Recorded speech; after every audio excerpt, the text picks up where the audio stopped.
what measures we put in place right now in the immediate? Because people still have to go to the weekly markets to trade and buy goods and sell, and people have to get to the market for food at home and all of that. What measures should we put in place right now? Like I mentioned the last time, there need to be partnership. Newa can stay in the city center and be saying we want to see what happens at the local community. And most of these waterways are in the local communities. So what we need to do right now, as a matter of urgency, is to create partnership among all the stakeholders within the waterways.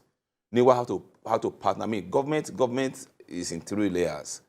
The last layer of the government, I mean, they are the ones that actually at the forefront of what happens, but most times nobody engages them. Talking about local divers. Exactly, we have local government authorities. Now we need to look at where are these areas where we are having these spikes. Let's start engaging the local government or local authorities within this area. Look at the local divers. Even look at local law enforcement agencies from the local government to be in the waterways. And these people should be trained to an extent and see the reckless behavior being put up, I mean, in terms of water transportation. When you see someone, I mean, there's tempest, and you see somebody saying that I must make this journey, then you should be available to say you can't make this journey because this is the law. And if you insist, we sanction you or blacklist you, you can't operate here anymore. Once we start doing this, and then we can at least this will give us some respite. And again, we need to also understand, I mean, train the boat operators that every trip that you make is not a successful trip. Because you may want to make money. We find out that this way we can also point finger at poverty, because any man that is poor will want to do anything within his means to put food on the family's table. So most times they go in this risky journey, not because they just want to do, but they just believe, man, we have no food to eat. But where you're thinking of your immediate need, your immediate meal on the table, that takes preeminence over your safety and public safety. And you don't come back alive. We have to make them understand also that, yeah, this journey is good to make it, but this journey is not safe at the moment. Can we give it about 40 minutes or 1 hour? Let's see how the weather turns out. Then we can make this journey. Then give them such education, I mean, if that's such awareness or advocacy that will be coming from NEWA, I mean, it will be good, because we need to speak to the conscience of these people, because it's not just about them, it's about those who trust them to enter their boat. If I trust you to enter your boat, at the end of the day you came in, I mean, that's a betrayal of trust. And what reorientation would you be, suggesting or recommending for the passengers themselves? When, like Theophilus said, now there's some regions in the country where water transportation is the only way they can move around.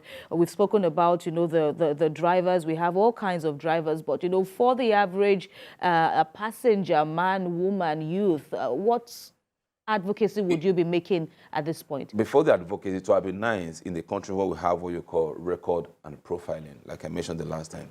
It would be nice to see where you have data where people can profile the accident history of a boat company before they patronize that boat. But we don't have such records. As a matter of fact, I'm not sure we have a complete record of every boat operator in this country. If we have a complete record where you can see the accident record of a certain boat company is duly published, what that means is that before I buy my ticket to navigate, I look at the history of the, but we don't have that. But what you do, I mean, you have to take what you call personal responsibility, because this is your safety. When you come in, firstly, there are a number of boat operators. You come in, you want to board, and you find out that it looks like this guy is drunk. What do you do? Would you want to, commit your life to a drunken driver to take you through, very risky scene? No. Look at the personality of the driver. If you feel he's not in the right state of mind, please don't follow that boat. Then somebody that's unduly irrational, because the boat drivers are a very key factor, to look at first. Sure. Somebody that is unduly irrational, has some clear irrational behavior, please just try to stay away. But these are the things we see. Sorry, these are the things we see at these boat parks and all of that. Even motor parks, everywhere. It's like a norm now. See, the truth is that one of our doctors wrote his master's program. What he wrote in his public health program was drug, alcohol infiltration in our public place, in the bus stops. And I didn't know there was so much alcohol inside his project. Yeah. He kept going to street to go and pick sachet. Now this is where we need control. The sachet of alcohol is everywhere on the street, on the bus stop, wherever you can find it. But I don't know what we can do because exposure to alcohol makes you take alcohol.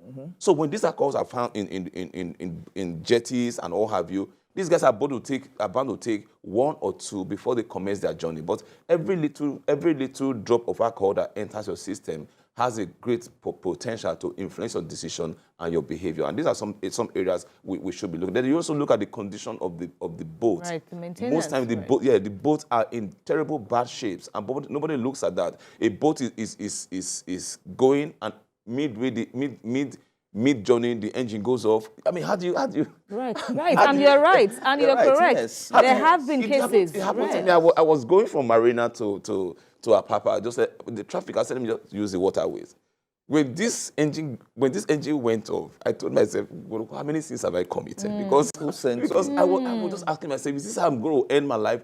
And luckily, they went and started the engine again. It started, and we landed on the other side. There in the middle of the sea, yeah. Have you gone on sea since then? No. No matter what you give to me, I choose to go through the traffic, no matter how bad it is. Right. But you can swim. No, I can't even. That's the irony. Oh. You know, we mentioned the last time that because of the nature of, how water we have around us, it would have been necessary. I think maybe that would be a good way to start by government and school authority, maybe Ministry of Education, maybe see how we can we shouldn't enforce it. It's not by force. Let's encourage people at least to learn how to swim. Because, you see, amongst all the preparedness, because you never can tell. No, people that have only waterway as a means of transportation right now, if you backslide to about 10 years ago, that was not all that they had. But now this is what is facing them. They have to go through the waters. So we never can tell what will be in that situation where water becomes our only means of transportation. We need to see what we can do to see. I mean, even if we cannot swim like professional, but at least being able to stay afloat in water for a while until help comes our way, it will be a good thing to encourage in our country.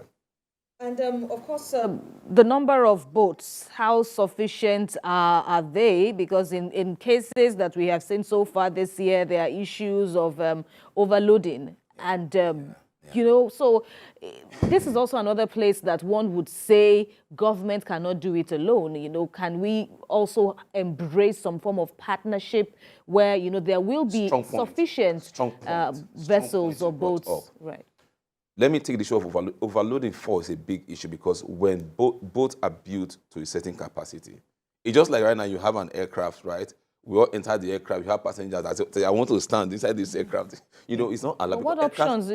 Now, they're built to a certain capacity, but now you see boat being overloaded, assuming... Not just humans, but even animals. Yes, I know. Even wares that they bring from the market. Goods, absolutely. Yes, so you see, we have to understand that when you load a boat beyond its specified capacity, that boat is a risky journey you are on already. And this is where I talked about the local authority earlier on. This is where they have to stand and be enforcing this thing. Like the ones that we saw in Kebbi right now, we're told that they were predominantly traders who were going to market.